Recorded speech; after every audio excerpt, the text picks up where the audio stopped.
Bismillahirrahmanirrahim. Assalamualaikum.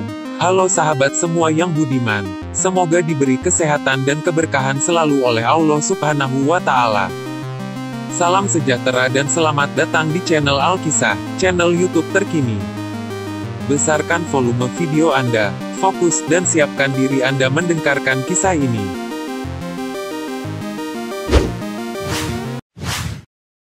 Dari sains modern, meyakini bahwa alam semesta terjadi akibat adanya ledakan besar atau dentuman besar atau yang sering disebut The Big Bang, merupakan suatu teori yang menjelaskan peristiwa yang menyebabkan terbentuknya alam semesta.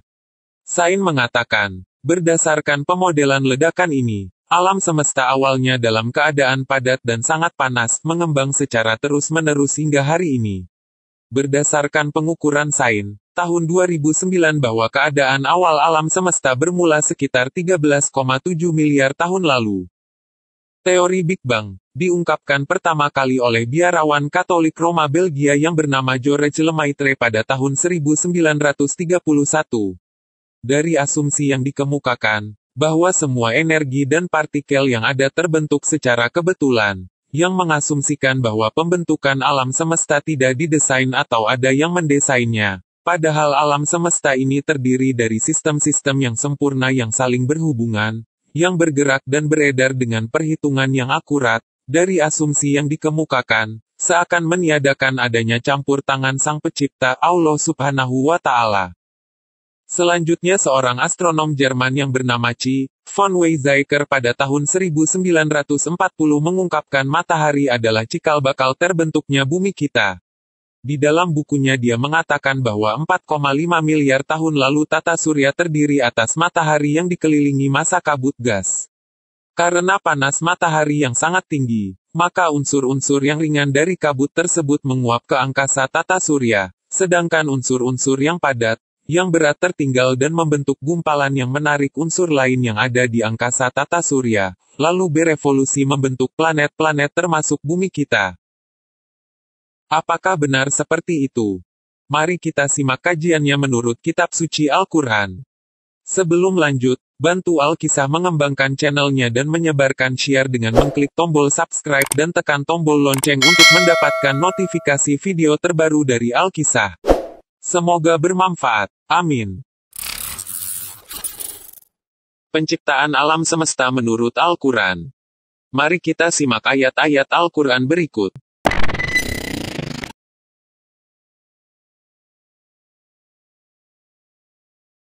Aku tidak menghadirkan mereka, iblis dan anak cucunya, untuk menyaksikan penciptaan langit dan bumi dan tidak pula penciptaan diri mereka sendiri. Surat Al-Kahfi ayat 51. Dari ayat ini, sangat jelas bahwa Allah Subhanahu wa Ta'ala menyatakan, bahwa tidak ada makhluk ciptaannya yang menyaksikan bagaimana alam semesta diciptakan termasuk iblis dan anak cucunya. Jadi tidak ada satu makhluk pun yang tahu proses penciptaan alam semesta, hanya Allah Subhanahu wa Ta'ala yang tahu. Maka dapat disimpulkan, bahwa tidak ada makhluk yang diciptakan oleh Allah Subhanahu wa Ta'ala yang diberi pengetahuan mengenai proses terciptanya alam semesta. Hanya pengetahuan dari Allah Subhanahu wa Ta'ala yang difirmankan di dalam Al-Quran adalah yang benar. Jadi berbagai teori yang dibuat manusia yang tidak selaras dengan firman Allah Subhanahu wa Ta'ala adalah hanya sebuah asumsi, yang terdapat keraguan di dalamnya. Maha benar Allah dengan segala firman-Nya. Seperti apa petunjuk yang Allah Subhanahu wa Ta'ala firmankan di dalam Al-Quran? Mari kita simak ayat-ayat berikut.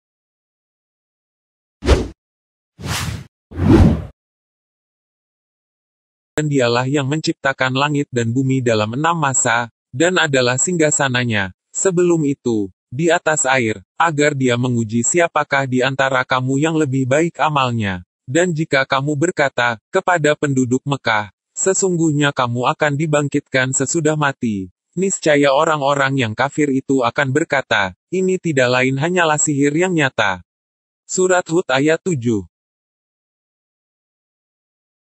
Ayat di atas menjelaskan kepada kita bahwa keberadaan air jauh lebih dulu daripada keberadaan langit dan bumi.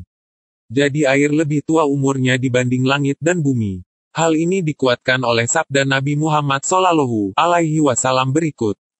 Rasulullah Shallallahu Alaihi Wasallam bersabda, "Dialah Allah yang, pada waktu itu, tidak ada sesuatu pun selain Dia, sedangkan arsinya di atas air. Lalu Dia menulis di dalam az-zikir segala sesuatu yang akan terjadi, lalu Dia menciptakan langit dan bumi."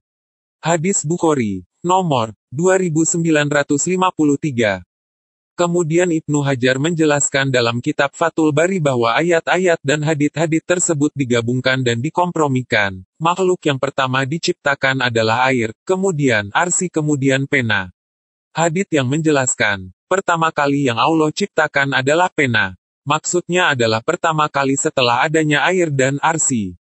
Jadi unsur pertama yang Allah Subhanahu wa Ta'ala ciptakan untuk penciptaan langit dan bumi adalah air, bukan padatan yang sangat panas. Seperti yang dijelaskan dalam teori Big Bang, air adalah unsur kehidupan yang paling penting. Bahkan unsur yang paling banyak di dunia kita adalah air. Tubuh kita pun 60-70% adalah air dan bumi kita pun 71% tertutup oleh air. Setelah menciptakan air, Allah Subhanahu wa Ta'ala menciptakan arsi. Kemudian pena, setelah itu diciptakannya langit dan bumi. Berdasarkan sabda Rasulullah tadi bahwa arsinya berada di atas air, lalu Dia menulis di dalam az-zikir segala sesuatu yang akan terjadi. Jadi sahabat, sebelum menciptakan langit, bumi dan segala isinya, Sang Pencipta melakukan perencanaan dan desain. Jadi jelas bahwa bumi dan langit diciptakan dengan desain yang maha sempurna oleh Sang Pencipta. Jadi tidak ada yang namanya kebetulan. Tidak seperti teori Big Bang, yang menyatakan alam semesta terbentuk secara kebetulan dari ledakan dahsyat. Setelah itu bagaimana proses penciptaan langit dan bumi dalam kitab suci Al-Quran? Mari kita simak. Dan apakah orang-orang yang kafir tidak mengetahui bahwasanya langit dan bumi itu keduanya dahulu adalah suatu yang padu, kemudian kami pisahkan antara keduanya. Dan dari air kami jadikan segala sesuatu yang hidup. Maka mengapakah mereka tiada juga beriman? Surat Al-Anbiya ayat 30. Dan sesungguhnya telah kami ciptakan langit dan bumi dan apa yang ada antara keduanya dalam 6 hari, dan kami sedikit pun tidak ditimpa keletihan. Surat Qaf ayat 38. Menurut kedua ayat tersebut, bahwa langit dan bumi sebelumnya adalah satu kesatuan, lalu Sang Pencipta memisahkannya menjadi langit dan bumi. Lama proses penciptaan keduanya beserta apa yang ada di antara keduanya dalam waktu 6 hari di sisi perhitungan Allah Subhanahu wa Ta'ala. Mungkin ini jadi pertanyaan buat kita, 6 hari di sisi Allah jadi berapa hari di sisi manusia? Adakah ayat yang menjelaskan mengenai ini? Kita simak ayat berikut. Dan mereka meminta kepadamu agar azab itu disegerakan, padahal Allah sekali-kali tidak akan menyalahi janjinya. Sesungguhnya sehari di sisi Tuhanmu adalah seperti 1000 tahun menurut perhitunganmu. Surat Al-Hajj ayat 47. Nah, sahabat, di ayat tadi disebutkan bahwa satu hari di sisi Allah Subhanahu wa Ta'ala adalah 1000 tahun menurut perhitungan kita. Berarti proses penciptaan langit dan bumi selama 6 hari adalah 6000 tahun di pada perhitungan kita. Akan tetapi menurut teori Big Bang 13,7 miliar tahun. Menurut sahabat manakah yang benar? Yang pasti Allah Maha benar dengan segala firman-Nya. Kemudian, langit atau bumi yang terlebih dahulu diciptakan, mari kita simak. Katakanlah, sesungguhnya patutkah kamu kafir kepada yang menciptakan bumi dalam 2 hari dan kamu adakan sekutu-sekutu baginya? Yang bersifat, demikian itu adalah Rabb semesta alam. Dan Dia menciptakan di bumi itu gunung-gunung yang kokoh di atasnya.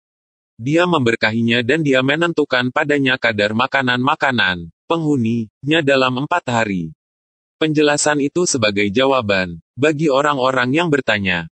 Kemudian Dia menuju kepada penciptaan langit dan langit itu masih merupakan asap, lalu Dia berkata kepadanya dan kepada bumi, datanglah kamu keduanya menurut perintahku dengan suka hati atau terpaksa.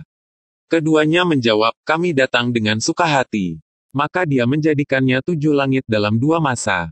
Dia mewahyukan pada tiap-tiap langit urusannya. Dan kami hiasi langit yang dekat dengan bintang-bintang yang cemerlang dan kami memeliharanya dengan sebaik-baiknya. Demikianlah ketentuan yang Maha Perkasa lagi Maha Mengetahui. Surat Fussilat ayat 9-12.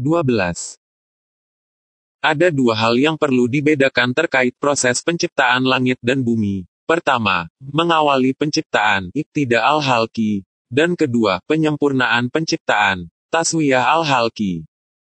Dari ayat-ayat surat Fussilat yang telah disebutkan tadi, Allah menyebutkan bahwa Dia menciptakan bumi terlebih dahulu sebelum langit.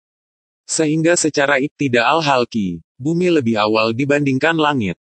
Namun penyempurnaan bumi, taswiyah al-halki, baru dilakukan setelah Allah menciptakan langit.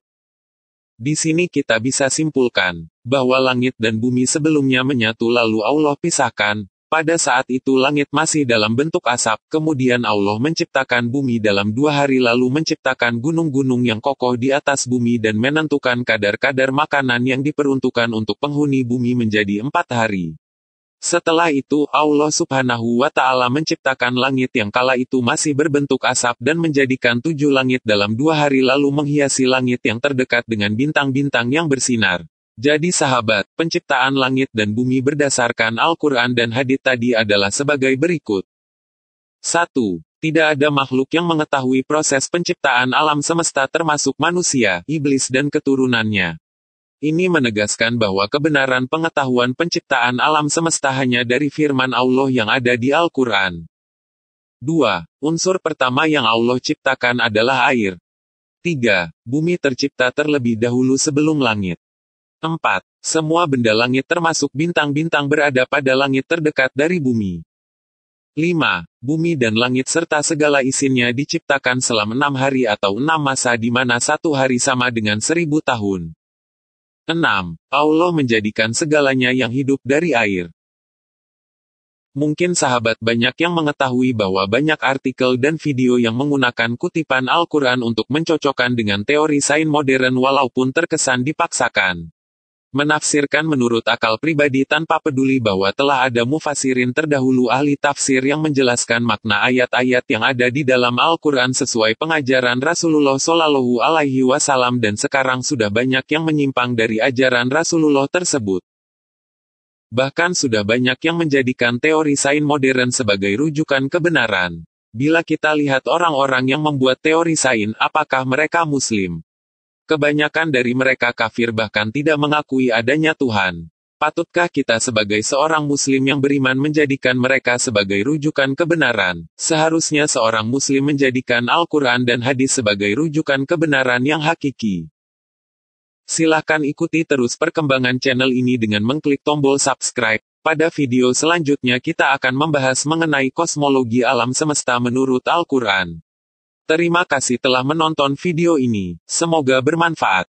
Amin.